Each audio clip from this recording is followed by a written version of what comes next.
तो ऐसी स्थिति और जहां सम्राट चौधरी को आप ले जाकर बिठा देते हैं वहां ऑब्वियसली बिल्कुल फ्रंट रो में, तो उपेंद्र कुशवाहा के लिए आपको करेंगे निश्चित उस सभाओं को। निश्चित। तो ये भी एक बड़ा विवाद का कारण, क्योंकि क्राउड पुलर का कुशवाहा तो उपेंद्र कुशवाहा को देखकर ही आएगा, वो सम्राट चौधरी को देख के आएगा नहीं। तो जब भाजपा को समझ में आ रहा है कि पशुपति पारस नहीं चिराग को देखकर दलित आता है, तो उनको ये भी समझ में आना चाहिए ना कि उपेंद्र कुशवाहा को देखकर आता है, ना कि सम्राट चौधरी कहीं नहीं जाएंगे जी। और बार बार मोदी जी का पैर छूना, देखिए मोदी बड़े हैं उनसे, ये पता नहीं क्यों मीडिया परसेप्शन लगता है बनाने जी। फिर पैर में गिर गए, फिर पैर में गिर गए, अरे गिर थोड़े गए, वो जा रहे हैं पैर छू रहे हैं, प्रणाम ले कर रहे हैं। अरे तो मोदी बड़े हैं, नीतीश छोटे हैं उम्र में, आपको समझना होगा। और नीतीश के संस्कार गलत नहीं है, कभी नीतीश ने किसी मैंने ठीक है कुछ शब्दों का चयन उनका गलत हो गया कई बार, तो नीतीश बचपन से ही मैंने राजनीति जिस शुरू किए थे उस दिन से ये गलती नहीं करते आ रहे हैं। जिस ताकत से जनसुराज लड़ी है, नीतीश कुमार को इस बात का डर है जी कि जनसुराज काम बिगाड़ सकता है। जिस तरह से चिराग ने काम बिगाड़ा 2020 में, कहीं जनसुराज हाथ धोकर पीछे पड़ जाए तो 2025 में कर सकता है कई सीटों पर।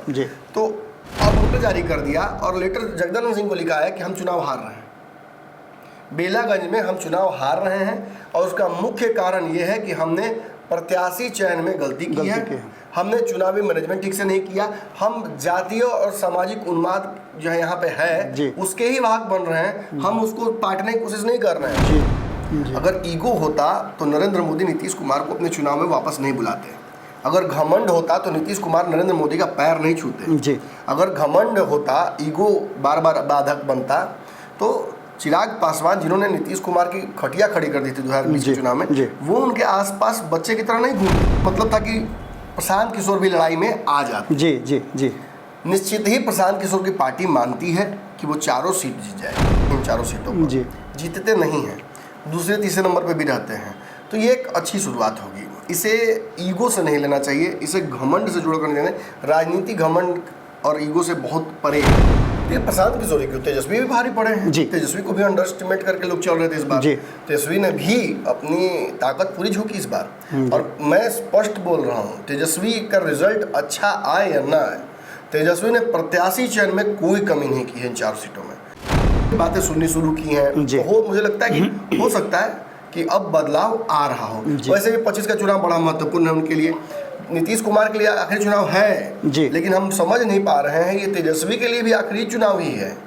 आपने किस्सा सुना जी, अभी तक वो क्लियर नहीं हो पाया है, राजद ने अपने सबसे क्लैरिटी नहीं की है। एक पत्र जारी हुआ है जी, और पत्र वहाँ के एक नेता ने जारी किया है, तथा कथित रूप से राजद के नेता को कहे जाए अपने आप को, उनके पास लेटर पैड भी है, और वो जारी कर, मैं इसको सत्यापित नहीं कर रहा हूँ, लेकिन ये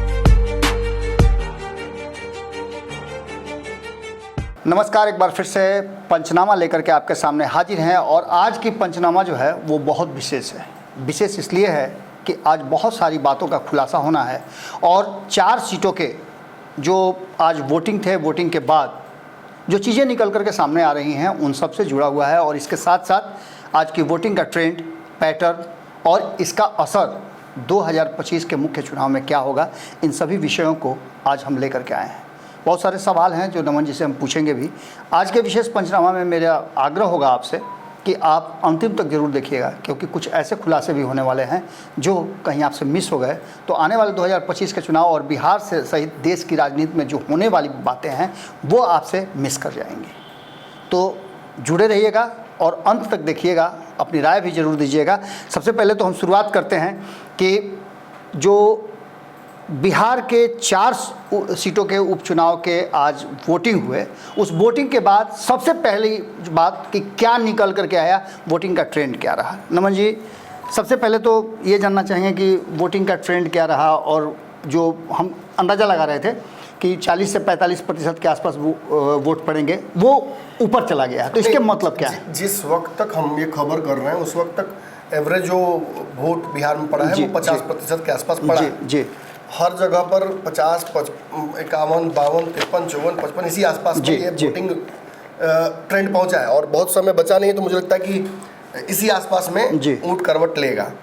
तो भले ही इसे आप एक्सेप्टेबल मान लें लेकिन वोट और आने चाहिए थे, मैं ये मानता हूँ। क्योंकि देखिए बाबा, एक बात जानिए, ये 2 तरफा लड़ाई नहीं थी जी, 3 तरफा लड़ाई थी। लंबे समय के बाद हुआ था। हाँ, प्रशांत किशोर ने भी एक सर्टेन टाइप ऑफ वोटर्स को इग्नाइट किया, जिसमें से ज़्यादातर लोग वोट इसलिए नहीं देते थे कि उनको दोनों में से कोई प्रत्याशी पसंद नहीं। जी जी जी। तो प्रशांत किशोर ने उस ऑप्शनलेस इलेक्शन में एक ऑप्शन और बढ़ा दिया उनके लिए जी। तो निश्चित ही मैं एक्सपेक्ट कर रहा था कि 60-65% तक वोट जाएगा। 60-65% का मतलब था कि प्रशांत किशोर भी लड़ाई में आ जाते। जी जी जी। निश्चित ही प्रशांत किशोर की पार्टी मानती है कि वो चारों सीट जीत जाएगी, उसमें चारों सीटों में जीतने का काबिलियत है। लेकिन मुझे लगता है, एक चुनावी विश्लेषक, एक राजनीतिक विश्लेषक के तौर पर मुझे लगता है कि अगर अच्छा वोट लेकर उनके प्रत्याशी आ जाते हैं इन चारों सीटों पर, जीतते नहीं हैं, दूसरे तीसरे नंबर पर भी रहते हैं, तो ये एक अच्छी शुरुआत होगी। इसे ईगो से नहीं लेना चाहिए, इसे घमंड से जोड़कर नहीं लेना। राजनीति घमंड और ईगो से बहुत परे है। अगर ईगो होता तो नरेंद्र मोदी नीतीश कुमार को अपने चुनाव में वापस नहीं बुलाते। अगर घमंड होता तो नीतीश कुमार नरेंद्र मोदी का पैर नहीं छूते जी। अगर घमंड होता, ईगो बार बार बाधक बनता, तो चिराग पासवान जिन्होंने नीतीश कुमार की खटिया खड़ी कर दी थी 2020 के चुनाव में, वो उनके आसपास बच्चे की तरह नहीं घूमते, प्रणाम नहीं करते उनके यहाँ जाकर, उनसे अनुनय विनय नहीं करते।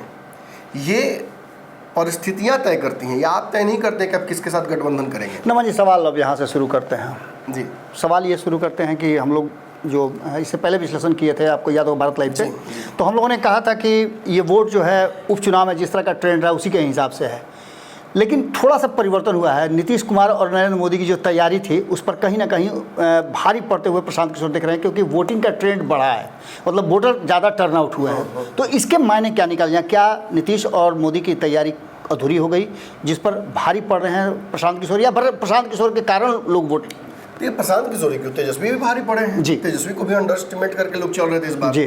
तेजस्वी ने भी अपनी ताकत पूरी झोंकी इस बार, और मैं स्पष्ट बोल रहा हूँ, तेजस्वी का रिजल्ट अच्छा आए या ना आए, तेजस्वी ने प्रत्याशी चयन में कोई कमी नहीं की है। इन 4 सीटों में परफेक्ट चॉइस ऑफ कैंडिडेट्स था जी। ये ना तो भाजपा कर पाई, ना जदयू कर पाई, ना प्रशांत किशोर कर पाए। प्रशांत किशोर यहाँ भारी पड़े हैं निश्चित रूप से। तेजस्वी बहुत संतुलित दिखे हैं। मुझे लगता है कि पुराने जो फैसले हैं जो गड़बड़ाए हैं, पुराने चुनाव जो गड़बड़ाए हैं, it's high time Tejashwi Yadav ने हम लोग की बातें सुननी शुरू की हैं। तो मुझे लगता है कि हो सकता है कि अब बदलाव आ रहा हो। वैसे भी 25 का चुनाव बड़ा महत्वपूर्ण है उनके लिए, नीतीश कुमार के लिए आखिरी चुनाव है जी। लेकिन हम समझ नहीं पा रहे हैं, ये तेजस्वी के लिए भी आखिरी चुनाव ही है जी। 3 चुनाव आपके गड़बड़ा चुके हैं पैरेलली, अब 4था चुनाव आप गड़बड़ाएंगे तो पार्टी के अंदर विद्रोह होगा। वो नेता जो कल तक आपको सर्वे मानते थे, वो आपके ऊपर क्वेश्चन करने लगेंगे। एक चुनाव मोदी का गड़बड़ाता है, एक चुनाव मोदी का थोड़ा सा गड़बड़ाता है, सत्ता में फिर भी आ जाते हैं, तो लोग कहते हैं मोदी के पर्याप्त देखने की जरूरत हो गई है, अब अमित शाह को आगे बढ़ाइए, अब योगी को लाइए, किसी और आरएसएस से उठाइए। बाबा, जब मोदी इतने बड़े नेता, देश के प्रधानमंत्री, इतना बड़ा वोट बैंक, उनको जब रिप्लेस करने की बात आ जाती है एक ही चुनाव के गड़बड़ाने पर, तो तेजस्वी यादव को कब, मतलब 1, 2, 3, 4, 5 कब चुनाव कब तय होगा? बिल्कुल, लगातार आपके विधायक भाग रहे हैं, आपके संगठन में टूट हो रही है। कल बेलागंज में आपने किस्सा सुना जी, अभी तक वो क्लियर नहीं हो पाया है, राजद ने अपने सबसे क्लैरिटी नहीं की है। एक पत्र जारी हुआ है जी, और पत्र वहां के एक नेता ने जारी किया है, तथा कथित रूप से राजद के नेता को कहे जाए अपने आप को, उनके पास लेटर पैड भी है, और वो जारी कर, मैं इसको सत्यापित नहीं कर रहा हूँ, लेकिन ये चर्चा हर जगह है जी। उन्होंने लेटर जारी कर दिया, और लेटर जगदन सिंह को लिखा है कि हम चुनाव हार रहे हैं, बेलागंज में हम चुनाव हार रहे हैं, और उसका मुख्य कारण यह है कि हमने प्रत्याशी चयन में गलती की है, हमने चुनावी मैनेजमेंट ठीक से नहीं किया, हम जातीय और सामाजिक उन्माद जो है यहाँ पे है उसके ही वाहक बन रहे हैं, हम उसको पाटने की कोशिश नहीं कर रहे हैं जी। और सोने पे सुहागा हो गया जो कार्यक्रम यहाँ पे हुआ ओसामा साहब का, वो आए और उस तरह से जिस तरह से मुस्लिम युवक को पीटा गया उनके सामने, ये कहीं ना कहीं मुसलमानों में एक मैसेज दे दिया है। और यहाँ उन्होंने साफ कहा है, उनके हिसाब से जन स्वराज के प्रत्याशी जीत रहे हैं, पूरा मुसलमान उनको वोट कर रहा है जी। कोई बड़ी बात नहीं है बाबा, 1 साल का आगे हिसाब किताब है, 1 साल के लिए जन स्वराज के प्रत्याशी को भी झेल सकती है जनता। बिल्कुल, जब लालू नीतीश के थोपे हुए प्रत्याशी को झेल सकती है, तो जन स्वराज के प्रत्याशी को नहीं झेल सकती है। अगर सच्चाई है कि जन स्वराज के प्रत्याशी के को लेकर कंट्रोवर्सी तो बहुत हुई है जी, लेकिन किसी के चरित्र को लेकर कोई विवाद सामने नहीं आया। बिल्कुल बिल्कुल बिल्कुल, आप क्या कह सकते हैं कि कोई किसी का भाई आधार कार्ड नहीं मिला, किसी का वोटर आईडी बिहार का नहीं है, किसी का सर्टिफिकेट को लेकर इशू हो गया, किसी का बुढ़ापे को लेकर हो गया, किसी का प्रत्याशीपन को लेकर हो गया, किसी के चयन पर सवाल खड़े हो गए, लेकिन निश्चित ही किसी भी प्रत्याशी को लेकर कोई संशय नहीं रहा। मतलब जो एक क्रिमिनोलॉजी हो गया है यहाँ पे, क्रिमिनोलॉजी नहीं, क्रिमिनोलॉजी हो गया है बिहार के राजनीति में, वैसा कुछ नहीं है। मतलब पूरी तरह ठोक बजा करके चॉइस ऑफ कैंडिडेट्स आरजेडी का देखिए, चॉइस ऑफ कैंडिडेट्स बीजेपी का देखिए, चॉइस ऑफ कैंडिडेट जदयू का देखिए। मैं स्पेसिफिक नहीं कहना चाहता कि हमको भी जिंदा रहना है जी। हम ही नहीं कहेंगे कि भाजपा का तरारी प्रत्याशी देखिए, हम ही नहीं कहेंगे कि बेहलागंज का जदयू का प्रत्याशी देखिए, हम ही नहीं कहेंगे कि आप रामगढ़ का प्रत्याशी देखिए भाजपा का। मैं ये नहीं कहूँगा, मैं ही वो कहूँ, लेकिन प्रत्याशी चयन में कहीं ना कहीं आगे निकले थे जी। एक और बड़ी महत्वपूर्ण बात है कि इस पूरे चुनाव में एक बात जो सबसे अधिक चर्चा में हो रही है, जिसकी चर्चा हम लोगों ने भी कई बार किया है, कि इस चुनाव को चिराग पासवान कितना प्रभावित कर रहे हैं। एक तरफ तो आपने तेजस्वी यादव को बता दिया, ये दो दावेदार हैं नमन जी, इसलिए इन पर चर्चा करना जरूरी है, क्योंकि तीसरे दावेदार तो ऑलरेडी चारों सीट पे चुनाव लड़ रहे हैं, लेकिन चिराग पासवान किसी सीट पे चुनाव नहीं लड़ रहे हैं। तो क्या गिरिभांसेज उनके पास है कि वो अपने मन से फैसला कर सके कि किसके यहाँ जाना है, किसके नहीं जाना है, और इसका असर क्या होगा? ये बेगानी शादी अब्दुल्ला दीवाना जी, जैसा आप सुनते हैं ब्याह किसी और का है, एक्साइटमेंट किसी और को है, ये चिराग पासवान में आप नहीं देखिएगा। वो बहुत सधे हुए हैं। अब कल तक तो ये मुझे जानकारी थी कि चिराग पासवान नहीं जाएंगे वहाँ, और वही हुआ। नहीं, आपने तो पहले ही कहा, मैंने पहले भी कह दिया था, लेकिन मुझे कल तक की जानकारी थी कि इन दोनों के बीच में तलवारें खींची हुई हैं। अब कल एक नई जानकारी मुझे मिली है कि अब ये सत्यापित नहीं हुई है कि जीतन राम मांझी ने चिराग पासवान को फोन करके बुलाया था जी। इसके बावजूद वो नहीं गए। हालांकि इसका कोई प्रूफ मेरे पास नहीं है, ये विशुद्ध रूप से किसी सोर्स ने मुझे बताया है जी, जी, जी। जो जीतन राम मांझी के आसपास रहता है जी। और 12 तारीख को एक एक्सपेक्टेड टाइम था कि चिराग पासवान वहाँ पहुँचेंगे, लेकिन जब रात तक कार्यक्रम नहीं बना तो मांझी जी मायूस हो गए। पहले दिन ही कार्यक्रम बना था तो उसी में लग रहा था कि वो नहीं जाएंगे, क्योंकि 11 का कार्यक्रम उनका बना पहले ही तय होगा था। जब बयान चिराग पासवान ने अपने परिप्रेक्ष्य में दिए और उस परिप्रेक्ष्य में बीच में घुसने की कोशिश जीतन राम मांझी ने की। देखिए बाबा, एक बात स्पष्ट है, अगर एक पिता के 2 पुत्र हैं या एक बड़ा भाई है, उसके 2 छोटे भाई हैं, तो अगर 2 भाइयों के बीच किसी बात को लेकर जो उन दोनों को इफेक्ट करता है, बातचीत हो रही हो, कोई विवाद नहीं था, बातचीत हो रही हो, तर्क हो रहा हो, तो तीसरे को आकर किसी एक के पक्ष से नहीं बोलना चाहिए, बल्कि कॉमन बात बोलनी चाहिए। पहले तो आना ही नहीं चाहिए। अगर आ गए हैं तो निश्चित ही उस विवाद को रिजॉल्व करने को चाहिए, ब्राउनी पॉइंट्स नहीं लेने चाहिए। यहाँ मांझी जी का पूरा जो लक्षण था मोदी जी और चिराग के बीच में, वो ब्राउनी पॉइंट हुआ था। और चिराग इतने स्मार्ट हैं इन चीज़ों को लेकर कि वो समझ जाते हैं कि मांझी बस संभावनाएं तलाश कर रहे हैं।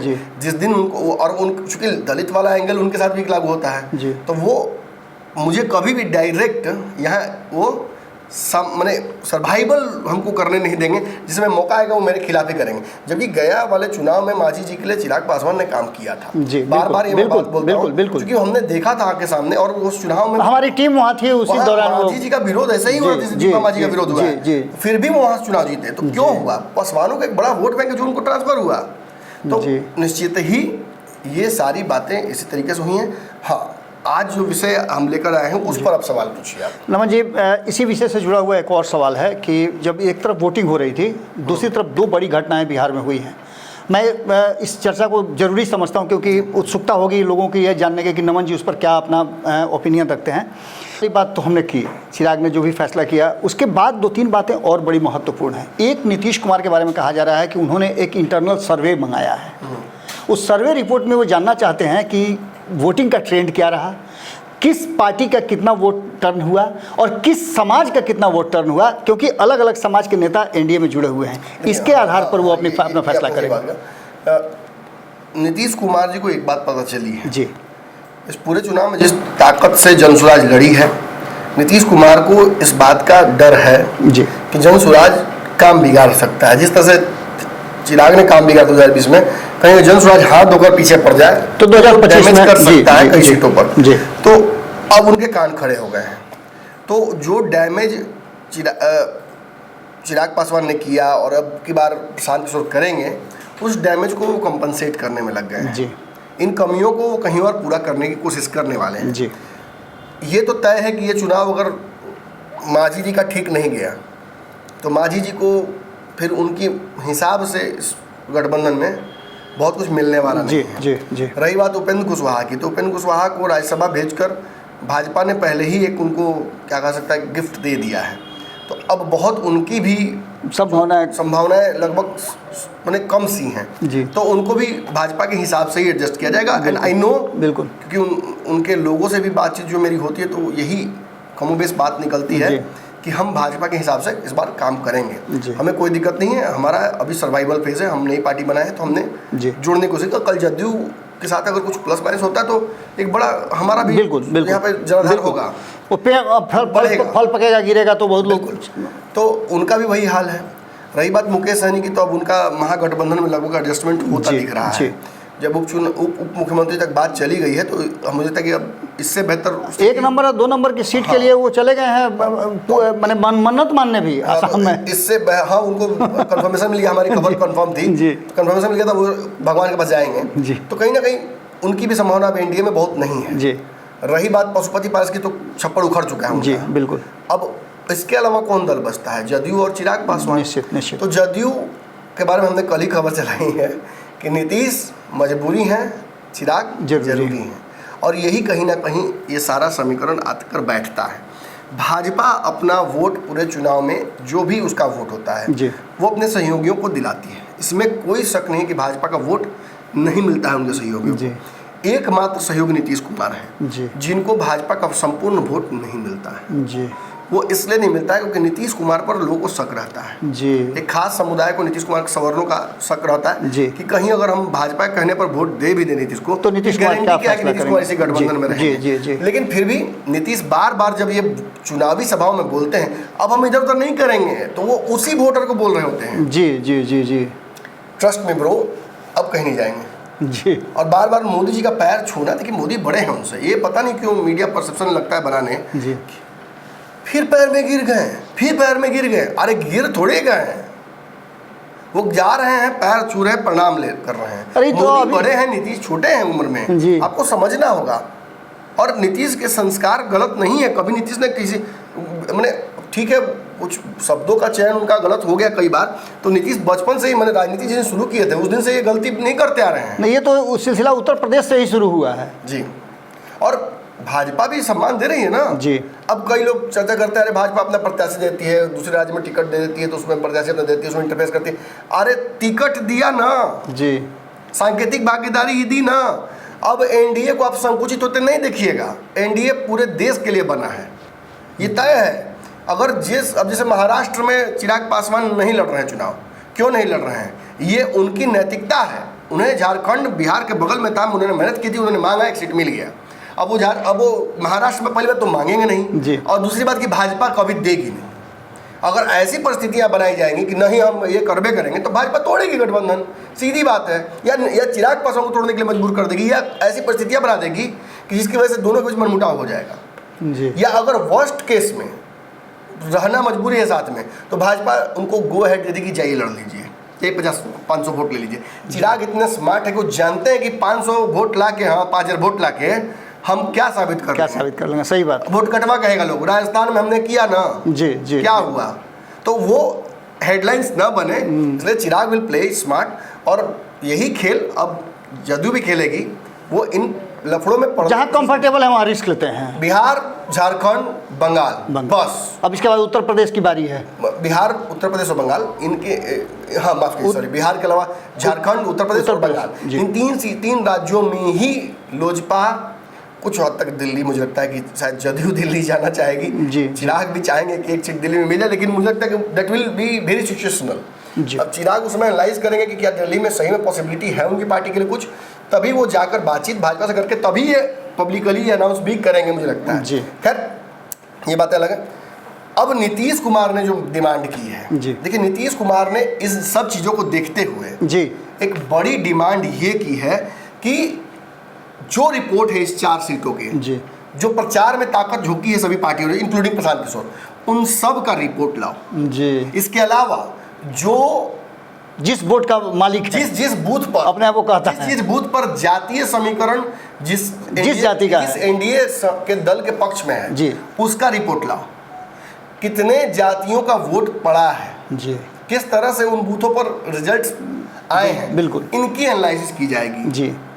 मकसद क्या है, और ये केवल बेलागंज में नहीं होगा जदयू, नहीं, बेलागंज तो प्रायोरिटी है, लेकिन उसके अलावा बाकी के तीनों सीट बेलागंज में भी होगा, ये इमामगंज में होगा, तरारी में होगा, रामगढ़ में होगा। इसलिए होगा, इसका इशारा नीतीश कुमार ने दे दिया था जी। अभी जस्ट चुनाव से पहले एनडीए की बैठक बिहार में नीतीश कुमार ने कराकर सबको ये बात कही थी कि मैं ये मेक श्योर करूंगा कि इस बार, जैसे मैंने कहा था, अब नीतीश अपने आप को बिहार एनडीए का मालिक समझते हैं, जी। वो द्वैम त्यम दर्जे का नहीं मानते हैं, वो ये बात बनवा चुके हैं, जो पावर उनके हाथ में आया है केंद्र की सत्ता में रहकर, मोदी जी मैं यहाँ पे मालिक हूँ, मैं ही तय करूंगा, और Modi ji is very okay with this, इसीलिए वो पैर छू रहे हैं कि उनको जो मन मुराद थी वो पूरी हो गई है। जी। तो अब इसको तोड़ने का गलती नीतीश नहीं करेंगे, क्योंकि ये नीतीश की संपत्ति है, बिल्कुल, अपना घर नहीं तोड़ता है कोई। जी। जब तक यहाँ इंटरफेरेंस था बाहर से, तब तक नीतीश तोड़ देते थे। बिल्कुल। तो अब समझिए कि सर्व नीतीश है, तो ये मेक श्योर करना चाहते हैं, जैसे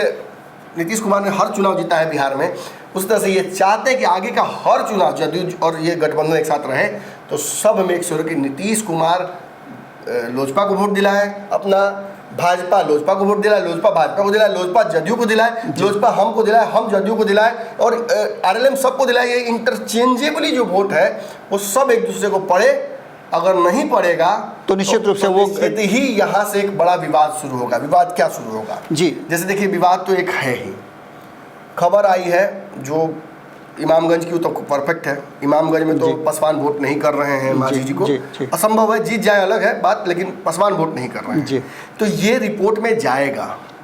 चिराग पासवान जो अब तक कंफर्टेबल है कि ठीक है हमसे कौन क्वेश्चन करने वाला है, लेकिन जैसे ही अब मांझी तो पूछने नहीं जा सकते हैं, मांझी ज़्यादातर इसके बाद कुछ को बयान दे देंगे जी, कहीं यह हो सकता है कि घुमा के मारने की कोशिश करें, किसी और परिस्थिति में चिराग पासवान के किसी एक्शन पे वो रिएक्शन देंगे। बट जब एनडीए की बैठक होगी और वोटों का डिस्कशन होगा इस 4 सीट का, तो चिराग पासवान से सवाल सब पूछेंगे जी, चूंकि केवल इमामगंज की बात नहीं है, अब खबर आ रही है कि तरारी, रामगढ़, इन जगहों पर भी पासवान वोट ट्रांसफर नहीं हो रहा है। कल रात की ये खबर है कि ट्रांसफर नहीं हो रहा है जी। हो भी सकता है, वो तो रिपोर्ट की है, मैं तो एनालिसिस कर रहा हूँ।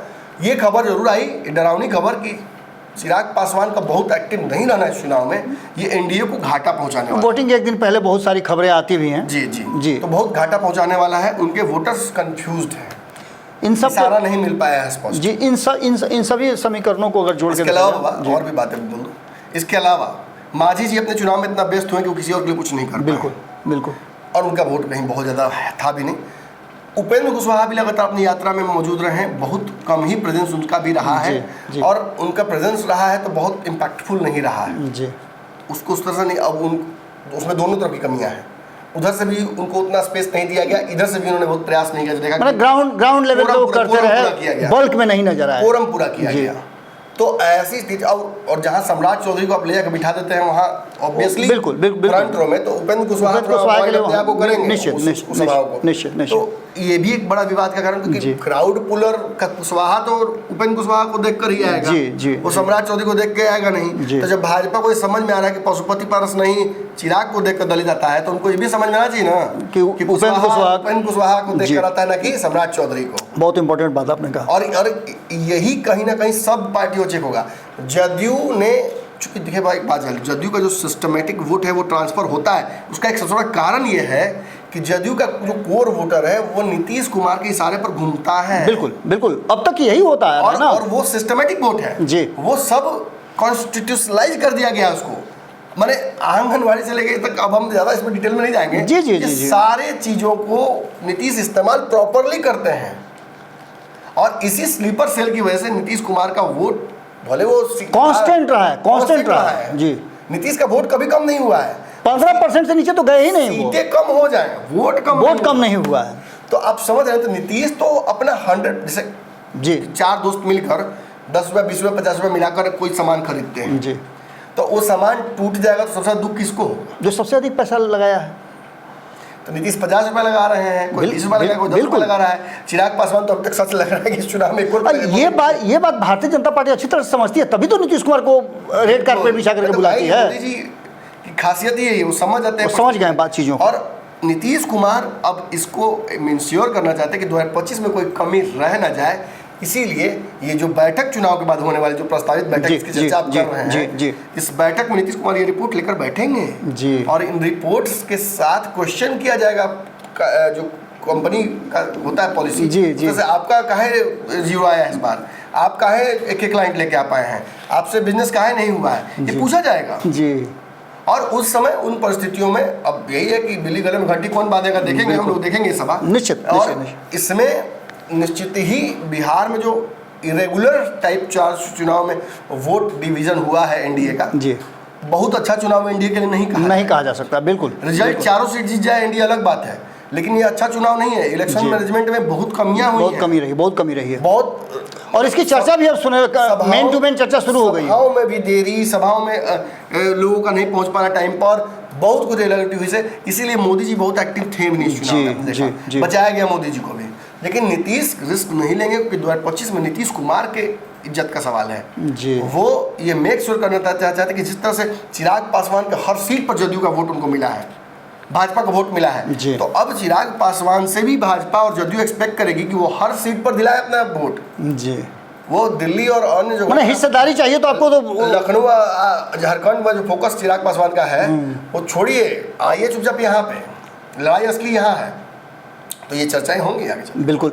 नमन जी, अंतिम प्रश्न मेरा होगा, इन सब बातों के बावजूद ये बार बार क्यों कहा जा रहा है कि नीतीश कुमार अपनी जदयू को लेकर के फिर से अलग हो जाएंगे? क्या इस रिपोर्ट पर बहुत कुछ टिका हुआ है, या फिर नीतीश कुमार की मानसिकता को लेकर के ये बातें कही जा रही है? बाबा देखिए, जब बिल्ली के गले में घंटी नहीं बांध पाएंगे जी, तो निश्चित ही दुराव शुरू हो जाएगा। देखिए, एक तो है कि इस अव्यवस्था को व्यवस्था में बदलना जी, जिसके प्रयास में नीतीश और 5 दल एक दूसरे के दुश्मन थे कल तक जी जी। ये एक चुनाव में सडनली साथ आ गए, रहे ही नहीं है, लोकसभा में पहली बार आए, सडनली साथ आ गए हैं, और सडनली साथ आ गए हैं, तो धीरे धीरे जब बाढ़ का पानी आता है तो धीरे धीरे चीजें सेटल होती है जी। एक बैग बाढ़ आता तो बुझाता कुछ नहीं है जी, कि अरे नाला वाला सब मिल गया होगा इसमें ना, उसमें बुझाता नहीं है, नहीं बुझाता, धीरे धीरे बुझाता है, अरे नाला में इसी में मिला होगा, अरे नदिया में तो इसी में मिला होगा, अरे बल्टी वाला पानी में तकरे में आ गया होगा, तो वो सेटल होता है जी। और सेटल होने के बाद आप देखते हैं, अरे हम मोटरसाइकिल ओकरा घर में हो, साइकिल हमारे यहाँ बाकी आ गया, मोटरसाइकिल किसका आ गया, हाथी किसका आ गया, घोड़ा किसका आ गया, ये होता है बिल्कुल। तो निश्चित ही अब एनडीए इसी इंट्रोस्पेक्शन में है, और नीतीश कुमार अगर ये मान लेंगे कि चिराग का वोट ना रगड़ने के बावजूद नीतीश को नहीं मिलेगा जी, तो इस साथ रह के चिराग पासवान भी तो वही काम कर रहे हैं जो 2020 में उन्होंने किया था। बिल्कुल बिल्कुल बिल्कुल। और एक तरफ प्रशांत किशोर, दूसरी तरफ तेजस्वी फिर से आ गए हैं अपने फॉर्म में जी। तो ये तो नीतीश को डुबा देंगे ये लोग मिलके, और ये बचाने वाले लोग लाइफ जैकेट में छेद है, नाव में छेदे है, सपोर्ट नाव में छेदे है, वो वोटें ट्रांसफर करा पा रहे हैं, अतरने आता नहीं, वो अपने चुनाव में फंसे हुए हैं, उनका वोटे नहीं हो रहा है, वो यात्रा पर है, भाजपा मोदी जी को भेजा नहीं, तो सारा समस्या नीतीश कुमार के नाम पर वोट चुनाव होगा तो नीतीश हार जाएंगे। वो तो पता है नीतीश कुमार को, खाली मेरे नाम पर हुआ तो हम हार ही जाएंगे। तो हमको सबका वोट चाहिए ना, तो इसीलिए बोलते हैं कि जो काम करते हैं वो काम सबको करना पड़ेगा। हम तो करते ही आए, और हम भी तो काम किए थे, सब काम करते, वहाँ भी तो बना था जी। तो नीतीश कुमार जी निश्चित ही अपने प्रोजन में कोई विघ्न नहीं डालना चाहेंगे, लेकिन अगर ये मान लेंगे कि अब चिराग का वोट हमको मिलने वाला नहीं इस जन्म में, भाजपा का भी प्लस माइनस हमको नाराजे है सवाल हमसे इधर उधर करने से, माफियों मांगला पर नहीं मान रहा है, तब तो बाबा देखिए मरता क्या ना करता। नीतीश कुमार के पास कसम तो इसीलिए ली जाती है कि तोड़ी जाए। आज बड़ा बढ़िया एक शेर भी, ये मेरा शेर नहीं है, ये किसी अनजान शायर का शेर है, ये बड़ा मौजू है नीतीश कुमार जी जी, और ये दिखा मुझे कहीं तो मैंने इसे कॉपी कर लिया। मैं जल्दी कॉपी नहीं करता हूँ, लेकिन बहुत शानदार है जी। वक्त देना तो इस तरह की ना भीख लगे, वक्त देना तो इस तरह की ना भीख लगे, बाकी जो तुमको ठीक लगे। अरे वाह, बहुत बढ़िया है, बहुत बढ़िया शेर है। और चलिए 23 तारीख को जब चुनाव परिणाम आएंगे उस पर जो आत्ममंथन किया जाएगा, इन सभी चीज़ों को लेकर के हम लगातार आपको बता रहे हैं कि नीतीश कुमार ने वो रिपोर्ट मंगानी शुरू कर दी है जिसको लेकर के 4 सीटों के उपचुनाव को सेमीफाइनल कहा जा रहा था। और फाइनल से पहले आप जानते हैं कि सेमीफाइनल का महत्व कितना होता है। देखना दिलचस्प होगा कि नीतीश कुमार इस 23 तारीख के रिजल्ट के बाद कौन सा फैसला लेते हैं। हालांकि अभी तक ये स्पष्ट नहीं हो पाया है कि नीतीश कुमार क्या करेंगे, लेकिन एक चर्चा जरूर है कि नीतीश कुमार को पता है वो पुराना रास्ता किस रास्ते से गठबंधन से बाहर निकला जाता है, क्योंकि कई बार निकल चुके हैं। क्या ऐसा होगा, इस बात को लेकर के हम भी अभी सशंकित हैं, लेकिन 23 तारीख के जो रिजल्ट आएंगे उसके आधार पर ये कहा जा सकता है कि नीतीश कुमार क्या करेंगे। मंथन का दौर शुरू है और उस मंथन से क्या निकल करके आता है, निश्चित रूप से मंथन से कुछ न कुछ तो निकलता ही है, विष और अमृत दोनों। कौन विष पीता है, कौन अमृत पीता है, ये देखना अभी बाकी है। जुड़े रहिएगा, पंचनामा लगातार आप लोगों के सामने आता रहेगा और इसमें हम कोशिश करेंगे आपके जो मन की बात है वो रखने की। इसके अलावा आप कमेंट बॉक्स में ज़रूर लिखिएगा कि आप और किस विषय पर हमसे विश्लेषण और चर्चा जानना चाहते हैं। बहुत बहुत धन्यवाद, नमस्कार।